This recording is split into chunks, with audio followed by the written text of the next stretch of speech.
We are now experts at finding the area of irregularly shaped regions, right? If we have some curves that are regularly defined using any sort of function, then we can slice up that area into little bitty rectangles and add them up and find their area. So we're done with 2 dimensions. We're going to move on to 3 dimensions. We're going to talk about volume. And I found that Mr. Corpy from corpysworld.com has some really nice notes, so I'm borrowing them. Thank you, Mr. Corpy. These are excellent, and I'll try to do them justice. So we want to start off by considering some old school problems, right? Back in our days of geometry, we talked about how if we had a solid 3-dimensional shape and we wanted to find its volume, well, we needed to know the area of the base. And notice that the cross-section of this 3-dimensional solid is the same, whether we slice it at the bottom, somewhere in the middle with this blue, a little higher up with this red, a little higher up with this green, or this yellow at the top. Every single one of these cross-sections is exactly the same shape. It looks like a square.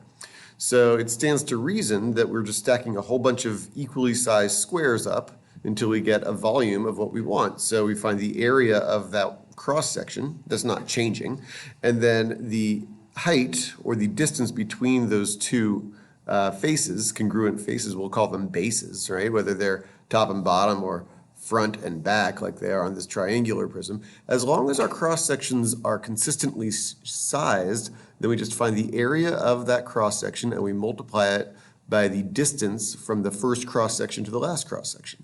And that should make a little bit of sense if we understand the concept of multiplication, right? We're adding up the same thing over and over and over again. Now, of course, in the real world, our 3-dimensional objects are not always consistent with their cross-sections, and that's when calculus comes into play. Calculus helps us deal with shapes of irregular nature. For example, this this loaf of bread. If we have a loaf of bread that we're going to start slicing, the cross-sections might look kind of the same, but they're not going to be perfectly congruent, especially if it's a homemade loaf of bread like this one looks like it is. So we have like a small area over on this side of the cross-section is very small here. The cross-section is very small at the other end, but somewhere in the middle, because this bread poofs up, we've got this bigger cross-section. So our cross-section changes sizes depending on where we slice it. So instead of adding up the same amount each and every time, we're adding up different amounts depending on where we're slicing it. Okay, so what we do is we start slicing up this loaf into different size slices, right? And in order to determine where the next slice is, I need to know how thick my slices are going to be. And that would be our delta x in this case, right? So we have to pick one x value, and then a change in x would be our delta x to the next x value, and that's going to determine the thickness of our slice of bread. Okay, and then if we assume a constant cross-section over that small delta x, then we can treat this as a problem like one of these, where the bottom base and the top base are the same. Now, they won't be exactly the same here, right, because it's continually changing depending on the x value, but if our delta x is small enough, then the change in the area of the cross-section is not going to be very significant. Okay, so as we've seen with our rectangular area methods, we can find these approximations of volume the same way by chopping it up into small sections. Okay, now the smaller the section, the better the approximation, just like with the rectangles. So that's kind of the idea, and that's pretty much the whole idea behind a lot of calculus is start with an approximation and make it a better and better approximation, right, by using limits. So, so the basic idea here is that if we can come up with some sort of function to find the area of the cross-section, call it a of x, then we can add up each a of x times a very small delta x to get the volume of each slice of bread, and then we add them up. And if we take the limit, let the thickness of those slices go to 0, as soon as we apply the limit, it is no longer an approximation, it is now an exact value. So we're going to integrate the area function from a to b, right? From x equals a all the way to x equals b. We're going to integrate that area function with respect to x. And that should give us the entire volume of the loaf of bread. Okay, so conceptually speaking, we'd have to look at each cross section, and if we can come up with an area formula for that cross section, we're in business. So if we understand that concept, maybe we can derive the formula for the volume of a sphere. This is a formula you learned in geometry. The volume of a sphere is 4/3 pi times r cubed. But let's consider this as a solid with different sorts of cross sections. Right? So let's start with a nice computer-generated circle. This is actually a sphere, though, so let's try to indicate that with some sort of three-dimensionality. I'll draw the equator here. And there is my sphere. The origin is the center of the sphere. And we'll talk about a radius of r. So we go r units to the right. We also go r units to the left. We also go r units up, and we also go r units down. And if you feel like it, you can also draw a third axis, and we do r units towards the front and r units towards the back, but I'm not going to draw those.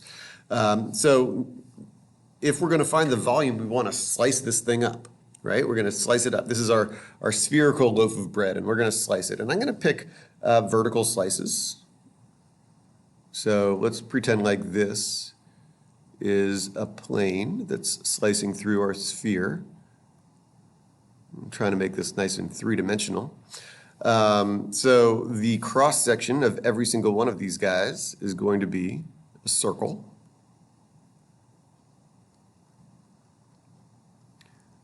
Okay, so there's our circle, and that's going to be a particular x value. Now the question is, what is the area of that circle? What's the area of the cross-section? The area of that circle with respect to x? Well, we know that that's going to depend on the radius here, right? The radius, well, I won't call it little r because little r is the radius of the sphere. So I'll just write out the word radius. The radius of the cross section when at x, also say at x. Okay, so what is this distance right here? Because we know that that's going to be pi times the radius squared. That's the area of a circle. All right, so what is the radius in terms of x? Well, think about this path that we're following here. This is a circle of radius r, so we know that that equation for the circle is x squared plus y squared equals r squared. So if we want to find this distance right here, we can figure out, oh, well, that's a vertical distance, right, from the x-axis up to some y value. So this is the y value. I'm going to take this and solve this for y. I'm going to subtract the x squared from the r squared, and I'm going to take the square root. I'm not going to do plus or minus because I'm only talking about one radius. If I do plus or minus, I might have the diameter of that circle. So this is the radius of any particular cross section. So the area function is pi times the radius squared. Okay, well that's nice to square a square root, so we actually have pi times r squared minus x squared. That's the area of any cross section. I can pick an x value of negative r. That'll give us a cross section of 0. I can pick an x value halfway between negative r and 0. That's going to give us something like this. I could pick an x value of 0. That's going to give us the biggest cross section possible. And this is going to represent the area of every single one of these. So that's my area function. I'm going to integrate it from the far left to the far right. Okay, so our volume is going to be the integral from the far left, which is at negative r, all the way to the far right, which is positive r, of the area function, which is pi times r squared minus x squared, times our thickness. Remember that dx represents like our delta x being some sort of actual distance, and dx being the infinitely small distance that our limit allows us to approach, right? The delta x turns into a dx.